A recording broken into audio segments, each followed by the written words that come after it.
Exodus chapter 16. The whole Israelite community set out from Elim and came to the desert of Sin, which is in between Elim and Sinai, on the 15th day of the second month after they had come out of Egypt.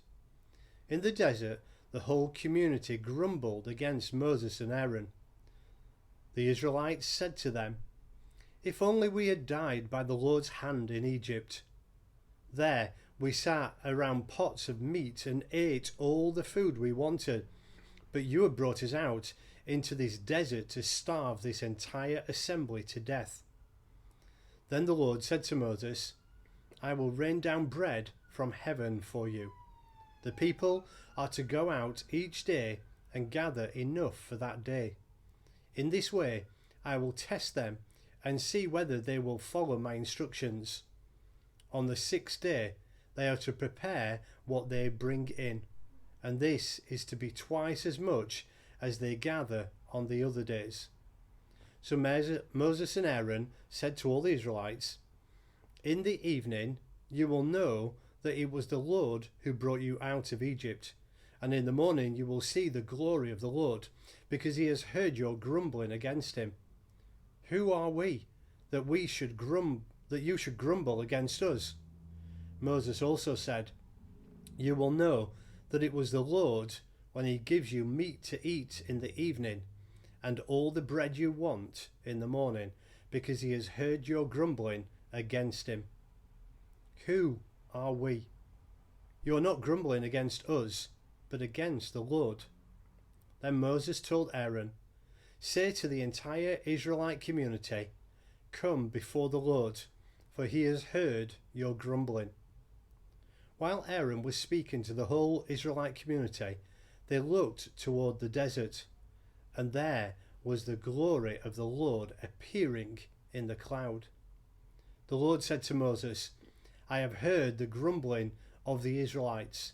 Tell them, at twilight you will eat meat, and in the morning you will be filled with bread. Then you will know that I am the Lord your God." That evening quail came and covered the camp, and in the morning there was a layer of dew around the camp. When the dew was gone, thin flakes like frost on the ground appeared on the desert floor. When the Israelites saw it, they said to each other, "What is it?"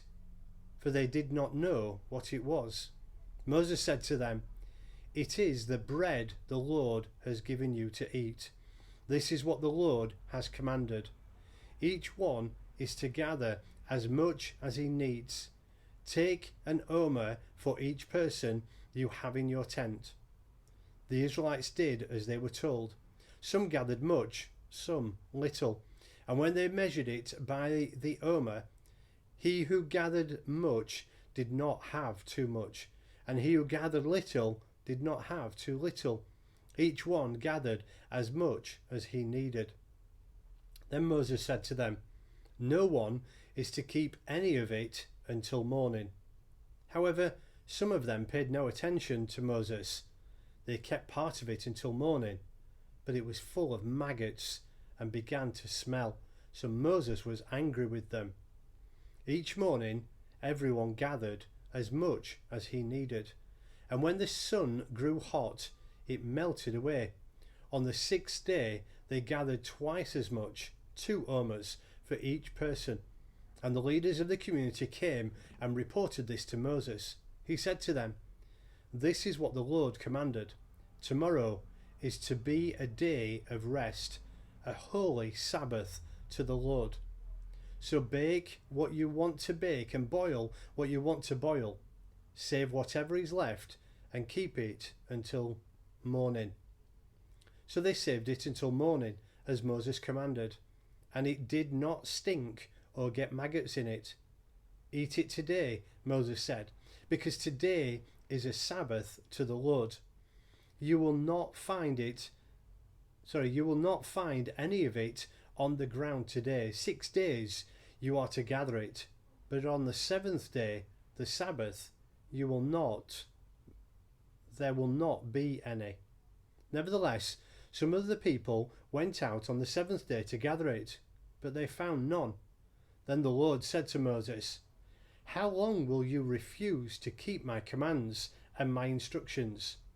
Bear in mind that the Lord has given you the Sabbath.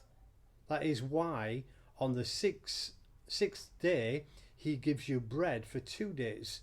Everyone is to stay where he is on the seventh day. No one is to go out." So the people rested on the seventh day. The people of Israel called the bread manna. It was white like coriander seed and tasted like wafers made with honey. Moses said, "This is what the Lord has commanded. Take an omer of manna and keep it for the generations to come, so that they can see the bread I gave you to eat in the desert when I brought you out of Egypt." So Moses said to Aaron, "Take a jar and put an omer of manna in it, and place it before the Lord to be kept for the generations to come." As the Lord commanded Moses, Aaron put the manna in the front of the testimony, that it might be kept. The Israelites ate manna 40 years, until they came to a land that was settled. They ate manna until they reached the border of Canaan. An omer is 1/10 of an ephah.